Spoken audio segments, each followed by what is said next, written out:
story we are going to read today is My Childhood Best Friend Was a Maple Tree. My memories of her have started to change. Thank you for stopping by and checking out this video. I hope you enjoy it. Welcome to Stories After Midnight. Have you ever recalled a memory differently from when you remembered it before? This is a drawing made by 7-year-old me, taken from a childhood journal which my mom discovered buried in her so-called memory box. And let me tell you, this uncovered some deep and buried memories. The drawing in question is of me and my best friend at the time.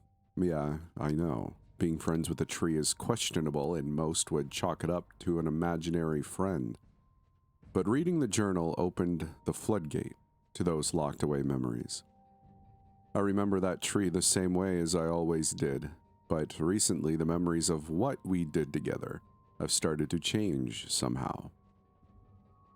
I was always a quiet kid, preferred keeping to himself, while the other kids in the neighborhood would be out playing and having a good time.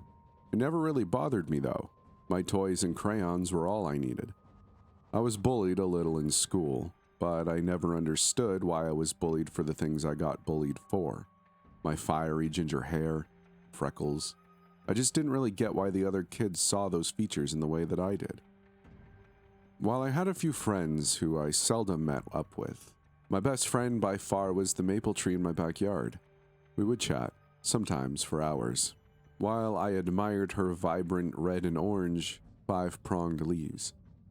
I say her because the voice that spoke to me from within the hole in its trunk was that of a young woman, though she never told me her name. Maybe she was too hesitant to tell me, or perhaps she didn't have one. I never really felt the need to know anyway. We shared a strong enough connection as it was. Still, I gave her a name of my own, Maple. I remember she would tell me the most beautiful stories my small mind could possibly imagine. They were entrancing, and I would just sit there and listen, all the infantile worries washing away. She'd ask me how my day went, and I'd tell her. She'd ask if I wanted to play a game, and I'd agree without hesitation. When it started to get dark and my parents would call me in for bedtime, I never wanted to leave her presence. She was a friend, mother, and sister all in one. My dad would frequently tell me how the tree was blessed, or minor variations of such.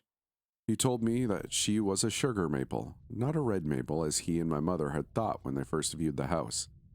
The fact that her strikingly colored leaves never once fell, not during the fall, not during the winter, was a marvel in and of itself. She was the most constant of constants in my childhood, and I wouldn't have changed that for the world. But sometimes, after she'd been telling me wondrous stories of love, happiness, and adventure, she would tell me she didn't have the energy to tell another, and would ask me to bring her something to eat. Why? I would always ask. You're a tree. Other trees don't eat food. In response, she would say, because I am not like the other trees. I am special, you know that. How do you think I'm able to have these leaves all year round? So you can look at me out of your windows on cold winter days and sit in their shade on hot summer afternoons. Who was I to question it? She was right. I was grateful for her constant presence, one of my 3 cornerstones along with my parents. So without her telling me what to bring, I'd go and fetch fruit, honey, berries, birdseed, you name it, and feed it to her, into the hole in her trunk. I distinctly remember that after I fed her, she would tell the most beautiful stories of all. So beautiful that without fail, my cheeks would be wet with tears of happiness throughout. It's too long ago to remember the stories in much detail though. I wish I could have, at least, before those memories started to change. I never knew why, but the town grew a subdued resentment for me and my family over time. Kids at school would avoid me, and neighbors would shun any attempt for my parents to make conversation. It hurt me deep inside, but Maple always had a way to make all of it just go away. That's why when my parents told me we were moving houses, I wailed and cried. Tears of sorrow at the notion of never ever, again, being able to see my best friend in the whole wide world. I doubted the new owners would let me go and talk to the tree in their garden. Even then, she soothed my soul, saying, "Don't worry, Joey. We will see each other again. Don't be sad because we're parting. be happy because we met. But I could tell she felt the same way. To some extent, her voice tinged with lament. I moved on after a while. I never forgot about her, but I learned to live in her stead. But recently, after reviving those joyous memories, I noticed that they'd started to change. Not in any significant way, not at first. I would think back to certain days I could still recall in sufficient detail, but each time would be slightly different. Instead of apples, I'd bring her red berries. Instead of honey, I'd bring her milk. It's such a bizarre feeling.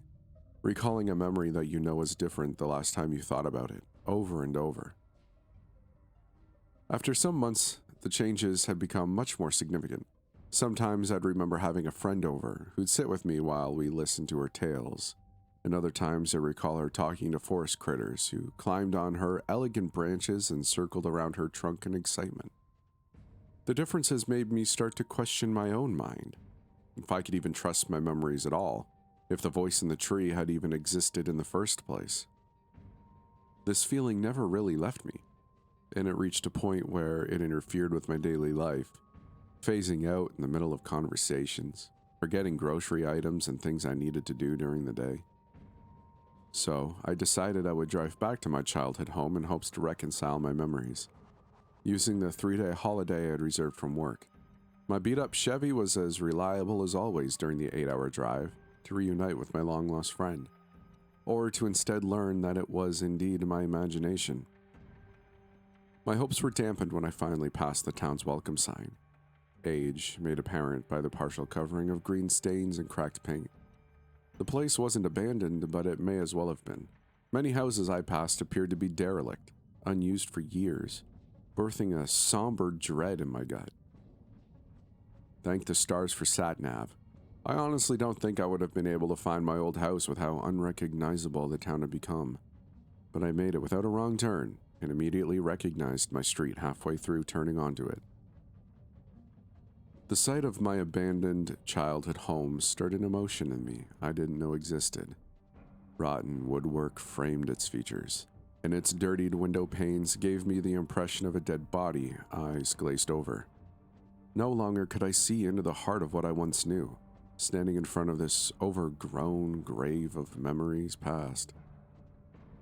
The door was locked tight, as was the side door to the garden.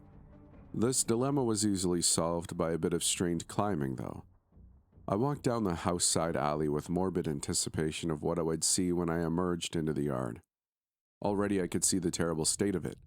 Brambles and nettles exploding from the earth and swallowing up those plants unfortunate enough to be in their way. I came around the corner and was temporarily relieved upon not seeing the withered husk I'd expected. The tree was still alive, but it looked tired, old, starved. The sight of its frail branches and its beige and yellow leaves tainted those childhood memories with a bitter sorrow. Yet, despite its wizened state, I couldn't help but still admire its beauty. I worked my way around the hostile thorns and spiteful nettles, and was surprised to emerge into a relatively clear area around the maple. I took out my phone and snapped a picture of it in its entirety, then put it away and made my way over. To my disappointment, nothing I did helped me to correct my ever-changing memories. I stared up at the leaves, felt the bark, smelled the aura. Nothing. Nothing could bring back my mind to settle on what really happened. Finding myself standing at its front, I was about to speak in hopes it would have some effect. But before a syllable could escape my lips, something shot out of the gaping hole and wrapped around my body. I lost balance and fell hard on my back before I felt the grass beneath start to slide away from me, and I was dragged up and into the tree. I was yanked violently into the hollow, and my forehead smacked the upper rim with such force that I immediately felt warm blood trickle down my face. Weightlessness was my existence for a fleeting period, until my fall was broken by a hard, bumpy surface. The impact winded me, and pain flared up in my lower back. I lay there for a moment, struggling to regain control of my lungs and gritting my teeth before the zaps of pain rattling my spine. I was definitely confused from the head trauma, but I wasn't hallucinating. Above me was a dome composed of gnarled roots with a small hole at its very top. where light leaked through and provided a dim illumination. I pushed myself up once, then dropped back down, my body still recovering. My second attempt was a success though, and I scrambled to find my phone. Luckily, it was still in my pocket, but the screen had splintered apart in one corner, so that the electronics were exposed. I fumbled with it clumsily, until I opened the toolbar and found the flashlight.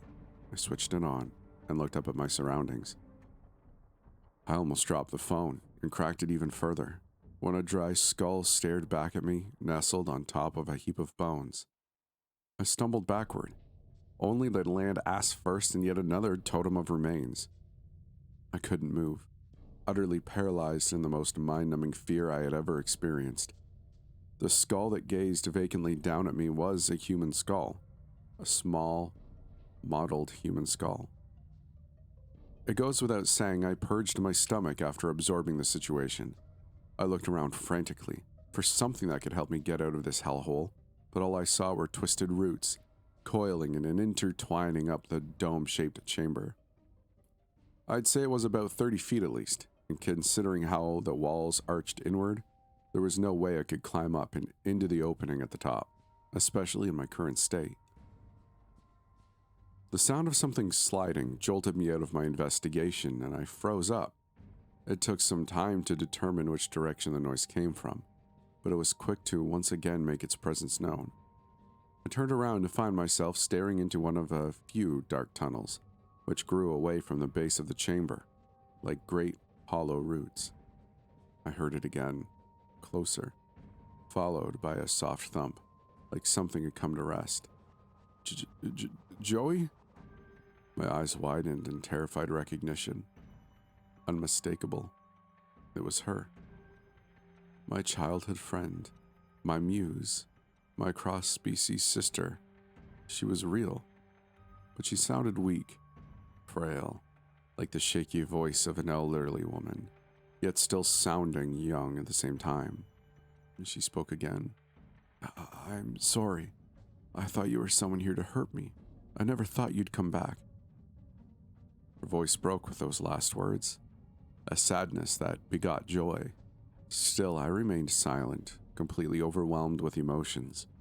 Stuttered consonants and vowels came out of my mouth as I struggled for the words to address her. I didn't know if you were real. I'm sorry. My memory's been cloudy lately. That's okay, Joey. I'm just glad you're here. I'm so happy to see you. I paused for a moment, reminding myself of the fact I had fallen into a literal boneyard. Clarity struck me and I realized the small opening above must have led to the hollow tree trunk. My emotions were ping-ponging between abject horror and deep-rooted comfort. Me too. Yeah, What are all these bones, Maple? Oh, don't worry about them, Joey. They're all my friends. What matters now is that we are together once more, and no one will ever bring us apart. Never, ever again. I inhaled sharply at that, and held that breath for longer than necessary. Maple, what do you mean? You're gonna help me leave, right? Silence entailed my question. A long and thoughtful silence. I wasn't even sure if she was there anymore, until her shuddered breaths pierced through the darkness, and she said, I don't know how to do that. I'm sorry. That cold feeling of adrenaline traveled from my scalp to my toes in that moment. Maple had essentially sealed my fate, because of a simple mistake, all because I couldn't speak fast enough above the ground. I didn't reply. So I just sat there instead, trying to acclimatize myself to the countless remains who I shared the room with, smelling the remnants of old, dusty death. How I imagined a centuries-old tomb would smell when it is inevitably reopened. Maple shared my feelings and held her tongue as well. For what must have been a day, I didn't speak once. The memories continued to crumble, revealing the truth underneath. Maple never asked me to bring the foods I remember bringing her. No, she only asked that I invited friends over, so she could spread her stories of wisdom and wonder. But I still couldn't envision the whole truth. That was yet to come. After another day or two, I'm not really sure since my phone had long since died, the groaning of my stomach grew loud enough to make me jump. Maple must have heard too, because, wordlessly, a thin twig-like structure emerged from between the roots and moved closer to me. At first, I twisted my head away, not trusting this wooden snake in front of me, but it stopped and remained motionless, waiting for me to do something. "Drink, Joey." And so I did. What other choice did I have? I could have tried eating the fibrous bark, but I had a feeling that wouldn't sit so well with Maple. I brought my lips to the straw like a twig and began to suckle. The taste. Man, I'd have rather gnawed off the dried remains of skin and flesh left on the bones down there, but each and every one was stripped perfectly clean. It tasted bitter, and it stuck to the roof of my mouth and the back of my throat. A revolting cocktail that tasted like turpentine with a strong coppery flavor mixed in. "Don't you worry, little Joey. I'll take care of you as long as I live." She never told me any more stories. Perhaps she simply didn't have the energy, given that she was sharing some vital part of her with me, so that I wouldn't starve or die of dehydration. When it came time to relieve myself, I wasn't really sure what to do. I mean, I was inside Maple, so I didn't really feel comfortable at first. She didn't seem to mind when I took a piss, though, seeing how quickly the liquid got absorbed by the roots. The only thing she asked was that if I needed a crap, to do it in the mouth of one of the root tunnels. I complied, but was a little shocked to see an appendage whip out from the darkness and steal away the steaming hot pile, followed by a disgusting squishing sound. And that's how it went every time, so I got used to it after a while. She was too fast for me to make out any details, but the only way I can describe the things that sprung out of the darkness is like the dry and torn shed skin of a snake. Other than the bone cairns and roots, there wasn't much else to look at. There were some boulder-sized rocks that emerged slightly from underneath the floor, and some other smaller loose stones, but that was about it. After steeling myself, I explored the oversized stacks of remains, seeing if I could find anything else other than dry, hollow bones. There were some scraps of old clothing, unsurprisingly, and a couple of old possessions which had certainly not withstood the test of time, including a worn leather satchel, fragments of oxidized jewelry, and what appeared to be a weathered pamphlet, the words and pictures of which had long since faded. Feeling disheartened at the lack of, well, anything useful whatsoever, I saw a small tube-like object glint from somewhere underneath tangled femurs and ribs. I reached in with a grimace and pulled it out to see that it was an old ballpoint pen, one that looked fancy but was probably cheap. That wasn't what drew me in about this pen, though. There was a paper sticker around it, on which was written in nigh indiscernible ink, Jamie Kilp. Some letters were gone, but I remembered that name well enough to understand. Jamie was one of my few real friends back then, helping me with homework when I couldn't understand the questions, among other things. I didn't bother thinking it over. I knew as soon as I saw that name, I knew that somewhere under these cursed piles laid my friend, missing and despaired over, then forgotten. The whole time he was under the grass of my yard, right beneath where Maple and I talked with such joy and compassion. And with the physical discovery came the cognitive. It came back to me so clearly. It was as if that was how I'd always remembered it.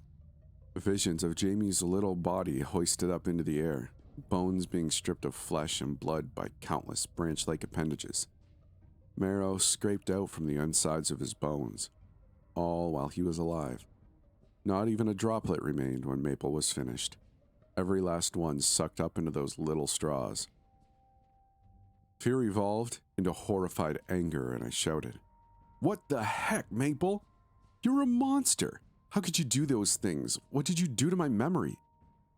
She took a moment to respond and said, "Joey, no curse words, please. That wasn't very nice. You ate my friend, you..."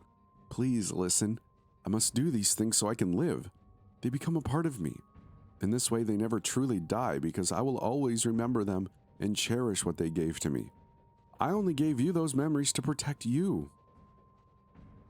I already felt the churning in my stomach as she said that, and yet again a steaming jet of vomit erupted from my throat. That's why it had tasted coppery, masked by their bitter sap. You made me eat what's left of all these people. As well as my own blood, yes. I have nothing else to give you, Joey. Please understand, I am no evil being. To feed you is to weaken myself and shorten my life. I didn't bother to reply, and simply collapsed in a shaky mess of snot and tears, disgusted, hatred, utter misery. All my life consisted of now would be drinking a vile mixture of blood, flesh, and sap, fueling a miserable existence motivated purely by that loathsome survival instinct. I rarely spoke with Maple after that, though she sometimes made attempts.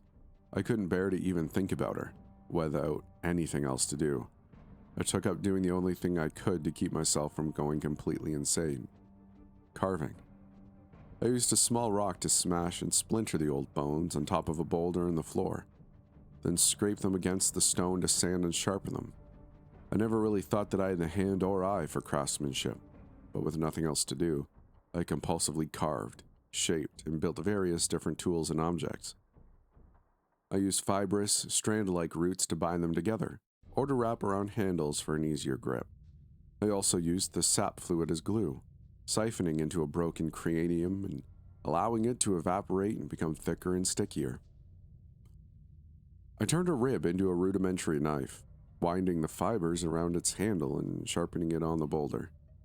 I used a small animal bone and a canine from what seemed to be the skull of a domestic cat, scraping out a divot and using the sap to glue the tooth inside, to make a smaller, scalpel-like blade. With these, I built sculptures. A pelvic bone turned into a butterfly, sporting finely carved patterns. Finger bones glued together as antlers, driven into the top of a skull with teeth glued into its vacant eye sockets. Yet another skull, that of a child with an enlarged cranium, binding together vertebrae and attaching them to its underside to birth an octopus. Even attempted scrimshaw to an extent, though with bone instead of ivory, polishing shoulder blades with rags that were once clothes, and pushing the sap into the fine etchings, scraping away any that dried on the surface. I'd carve my memories, in hopes it would prevent me losing them as the days, weeks, and months went by. And as time passed, Maple seemed less and less able to just keep quiet, and her kind, loving demeanor faded too. Her voice from the dark would say things like, "Why did you have to leave me, Joseph? Did you want me to wither away?" Or, "I'm hungry. So hungry it hurts." All the while, her voice coming closer, louder, and deeper. I was so scared. The one who I'd thought to be inseparable from as a kid had morphed into a depraved monster who couldn't, or wouldn't, even acknowledge the things they'd done. That is until one day, after likely months, maybe a year, time turned to a fluid in that place. I heard the most peculiar sounds, something other than the coarse scraping of bone on rock, or Maple's sickly, wasting voice. It came from somewhere above me, loud crashes and thuds, rumbling and crunching. I had no idea what was going on, but simply hearing something else brought a hope I never thought was again possible. My senses heightened and adrenaline pumped through my muscles.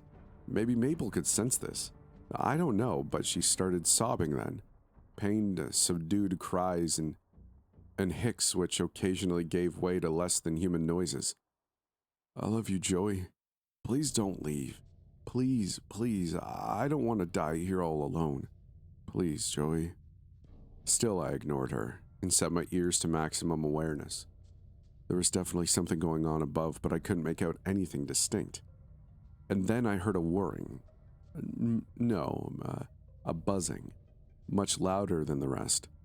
I smelled something vaguely crude and oily before the sound suddenly grew much louder, and clouds of sawdust poured down onto my head.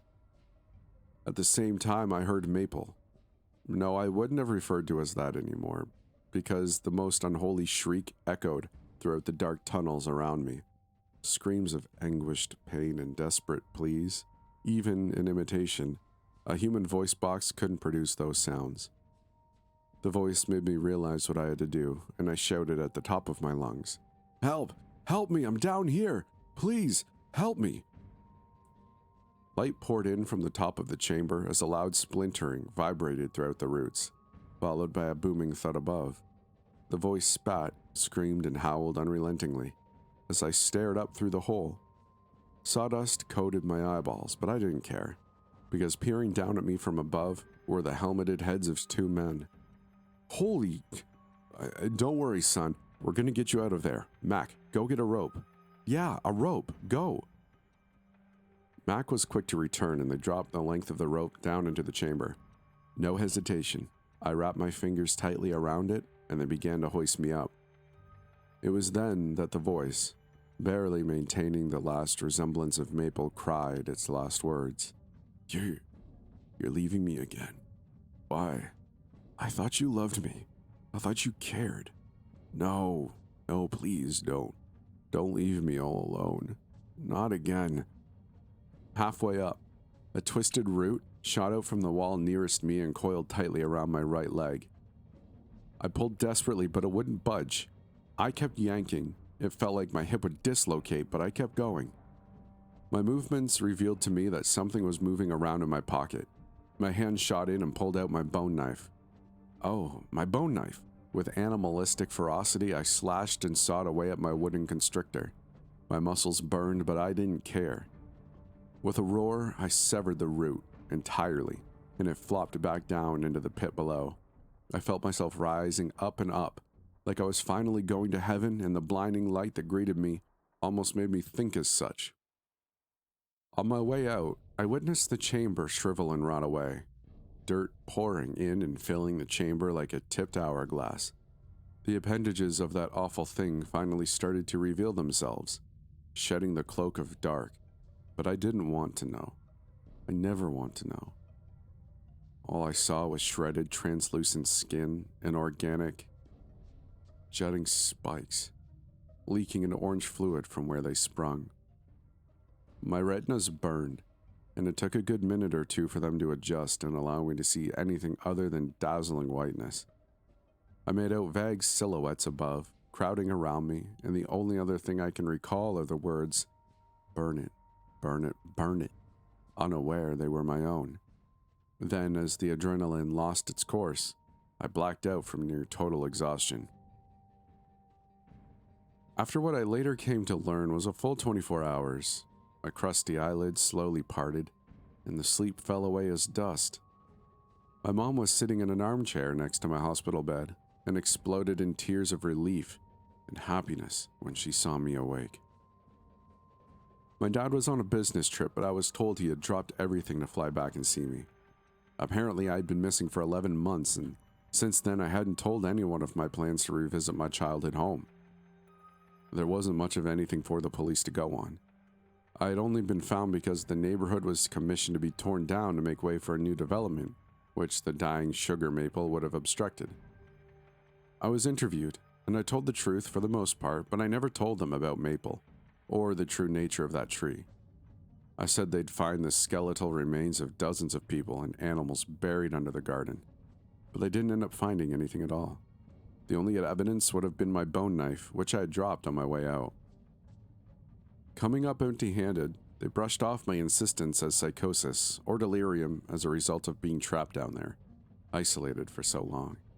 Maybe the bones are still there, just buried too deep. Or maybe... No, I don't want to consider that. She's gone. I watched her die. But, just in case, if you ever come to learn of a red-leafed tree which never loses a single leaf, stay well away from it, cut it down and burn it, regardless of property laws, and don't ever allow yourself to be befriended by it. That's all for this story, folks. Thank you very much for staying till the end. If you made it this far, pat on the back for you. If you like the story, consider liking the video, let YouTube know that this video is worth sharing around, and subsequently help the channel. If you'd like to do more than that, though, you can subscribe if you like, There's a Patreon or channel memberships if you just want to support the channel financially and help things move along smoothly. And lastly, if you'd really like to, we do have a Discord. I believe you can find that down in the description area below. We'd love to see you there. Come say hi, hang out. It's very chill. Without further ado, though, thank you for listening. We'll see you in the next one.